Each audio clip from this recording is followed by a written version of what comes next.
A Igrexa de Santa María a Nova acollía esta mañá a presentación oficial do Noia Heart Fest. A cita musical, que chega este ano á súa 9ª edición, desenvolverase esta mesma semana, do 3 ao 7 de agosto. Virá cargada de importantes novidades. Ademais de aumentar os días de celebración e o número de artistas convidados, a organización optou tamén por descentralizar en máis espazos os lugares dos concertos. Duramos 5 días este ano, hasta ahora foron 3 días, este ano engadimoslle un prólogo e un epílogo no que participan as escolas de arpa de Galicia, o que nos parece realmente importante porque empeza a haber e empezamos a ser unha potencia entre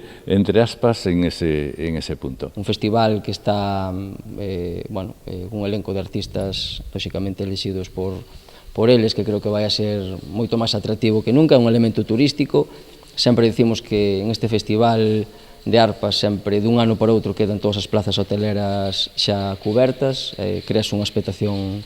moi importante. Outra das novidades é que por primeira vez contará coa implicación da Xunta de Galicia a través do Xacobeo, o que lle dá un valor engadido ao festival. Nos a través destes concertos Xacobeo, pois o que queremos é chegar o Xacobeo Ano Santo a todos os recunchos de Galicia, e Noia sobre todo pois contando nesta 9ª edición desta concerto especial, este festival de arpa, onde pois van a vir músicos de Escocia, Senegal, Paraguai, Bretaña e Polonia, e ademais de aquí, non? E que para nós, vai a ser un dos únicos que é totalmente distinto ao resto dos festivais que se están a celebrar por toda Galicia, que estamos a falar de 350 artistas distribuídos en 100 festivais que comenzaron dende maio ata novembro, que va a continuar estes festivais, concertos, actividades musicais, actividades artísticas, que o que permiten é difundir a nosa cultura, a cultura xacobea, a cultura galega e, por suposto, tamén a poder chamar a atención a todo o mundo dicindo que